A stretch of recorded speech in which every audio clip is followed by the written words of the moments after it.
Bonjour tout le monde, bon retour sur ma chaîne. Aujourd'hui, donc, on se retrouve dans une vidéo dans ma cuisine. On est dimanche et chez moi, le dimanche est consacré exclusivement à la préparation des repas de la semaine. Dimanche, chez moi, c'est vraiment chill, c'est vraiment tranquille. Ma plus grosse tâche du dimanche, c'est les préparations des repas de la semaine. Je préfère préparer mes repas de la semaine en avance comme ça, tout simplement parce que je n'aime pas la question de qu'est-ce que je vais manger demain. Qu'est-ce que je vais manger ce soir? Non, non, je préfère les choses sur lesquelles les choses que je peux prévoir, je les prévois. Et celles que je ne peux pas prévoir, qui sont indépendamment de moi, je ne les prévois pas. Mais pour mes repas, je les prévois. Et je tends de plus en plus vers le zéro gâchis. D'ailleurs, vous pouvez constater que mes pommes de terre ont commencé à germer. Et bien que j'avais mis une pomme dans le bac à pommes de terre pour qu'elle germe moins vite, mais bon, là, je les ai laissées trop longtemps. Donc, voilà. Aujourd'hui, ce que je vais faire, tout simplement, pour la première fois, je vais faire un gratin dauphinois. J'ai une copine qui m'a donné sa recette et je suis aussi allée regarder sur Pinterest. Moi, j'aime bien tout ce qui va vite, pratique et qui est bon. Donc, je me lance dans le gratin dauphinois.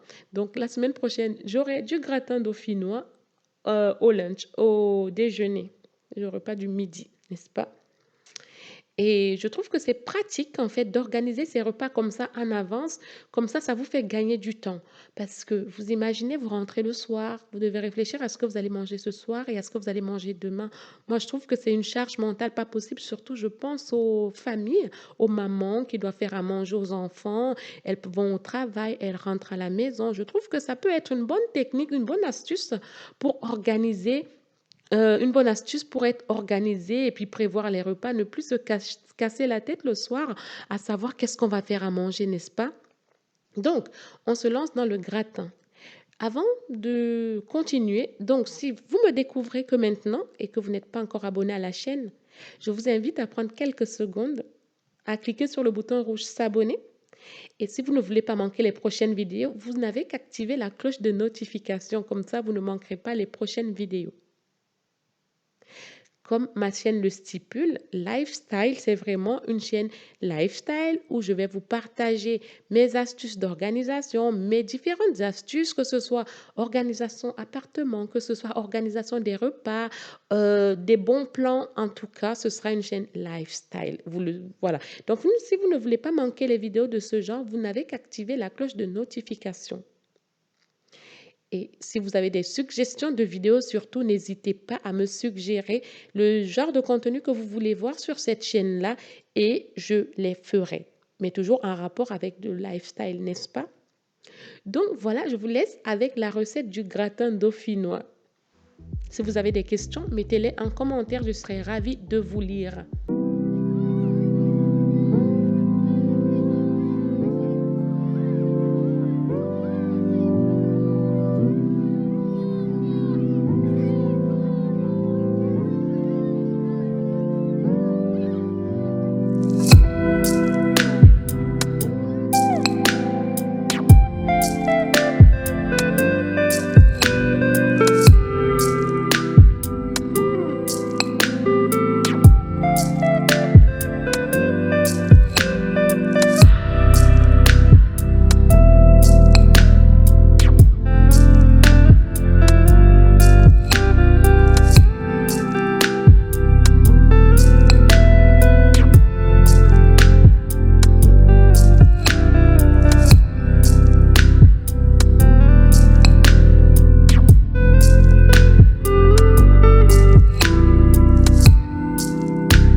on va passer à la préparation du poulet.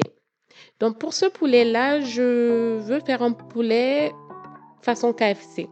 Donc, KFC maison. Donc, tout d'abord, je vais nettoyer mon poulet. Je l'ai acheté hier et j'ai fait exprès de prendre une date de péremption proche parce que je savais que j'allais le cuisiner aujourd'hui.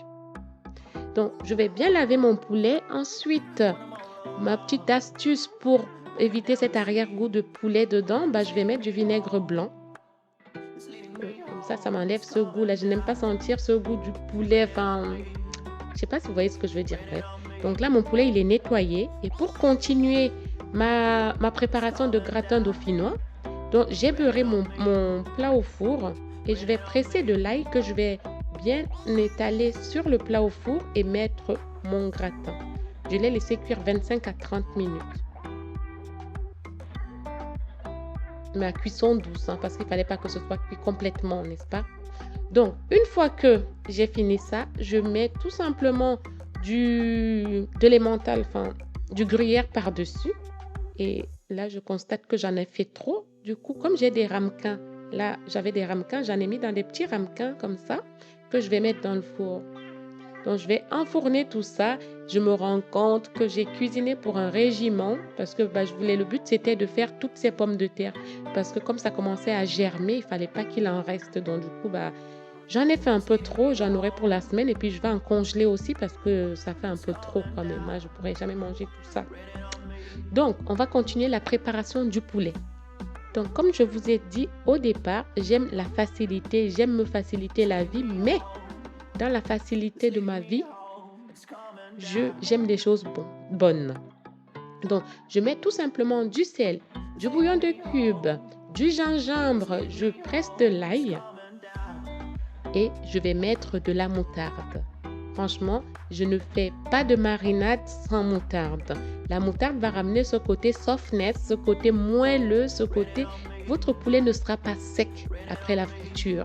Ça ne va pas sécher lors de la friture en fait. Et c'est vachement bon. Essayez, vous viendrez me dire en commentaire. C'est ma tante qui m'a montré cette technique-là. Franchement, et c'est vachement bon. Et je vais mettre du poivre. Celui-ci, il est magnifique ce poivre. Franchement, ceux qui sont venus chez moi manger s'en souviennent encore. Donc, ma marinade, elle est presque prête. Mon assaisonnement est presque prête. Donc, en attendant, je vais continuer sur le troisième plat. Je vais faire des pâtes à la feta. Normalement, pour cette recette-là, pour ce plat, il faut des tomates cerises. J'en avais pas et comme je suis dans le zéro gâchis, j'ai pris les tomates que j'avais chez moi. Donc, je les ai coupées en morceaux. Des morceaux de tomates normales. Et je vais couper des oignons rouges que je vais mettre autour, que je vais mettre dans le plat. Et, by the way, en passant, ça c'est du fromage de brebis, mais vous pouvez utiliser de la feta. Voilà. Donc, vous mettez votre fromage en bas. Dans le plat, vous commencez par le fromage. Vous mettez votre tomate, les oignons, vous pressez de l'ail et vous mettez le poivre, vous mettez du poivre et vous mettez aussi de l'huile d'olive. Vous pouvez mettre toutes les épices que vous voulez. Là, je rajoute de la persillade. Je vais aussi mettre des herbes de Provence. Donc, et tout ça, une fois que vous avez fini de mettre tout ça, vous allez enfourner 15 à 20 minutes. En fait, jusqu'à ce que vous voyez que les tomates sont déjà cuites, les oignons aussi. Et là, vous allez les retirer. Donc ça, c'est la préparation. Maintenant que tout ça est prêt, une fois que tout ça est prêt, vous allez mettre dans le four, n'est-ce pas? Et on va continuer la préparation.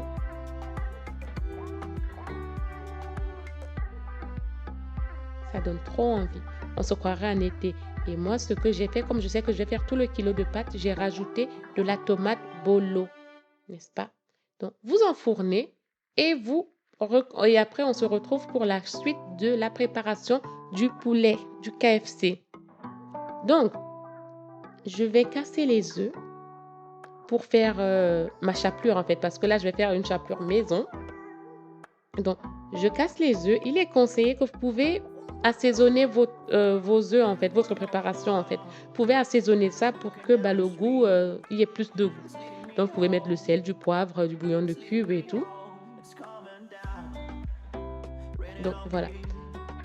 Ensuite, une fois que vous avez fini avec les œufs, vous mettez de la farine dans un autre contenant, dans une autre assiette. Et là, vous allez prendre votre poulet, vous allez le tremper. Vous allez prendre le poulet, vous allez le tremper dans la sauce. Et ensuite, vous mettez dans de la farine et vous laissez poser. En attendant, l'huile est en train de chauffer, n'est-ce pas? Je vous laisse avec la suite.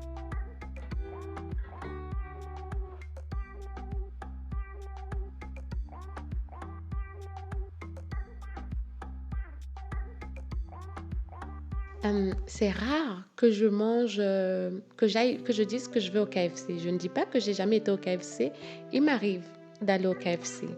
Mais si je peux le faire à la maison, je préfère manger ce que je fais à la maison. Ça ne veut pas dire que je vais pas au restaurant, bah bien sûr, mais ça reste occasionnel. Et quand c'est occasionnel comme ça, j'enjoy. Je kiffe quand c'est occasionnel comme ça parce que tu apprécies la chose. Et manger à la maison, les plats de la maison, j'adore parce que moi, je sais ce qu'il y a dans mon assiette.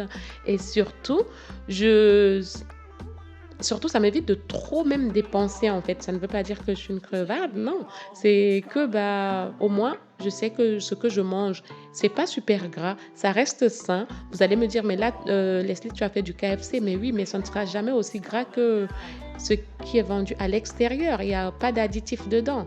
Je sais exactement ce qu'il y a dedans et c'est mieux de manger ce qu'on cuisine à la maison.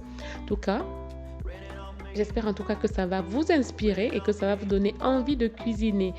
Je veux que, j'aime que quand je cuisine, ce soit un plaisir. Alors, ma préparation tomate feta est déjà prête, mes pâtes aussi. Je vais tout simplement les mélanger. Rien que de voir cette couleur, ça me donne grave envie.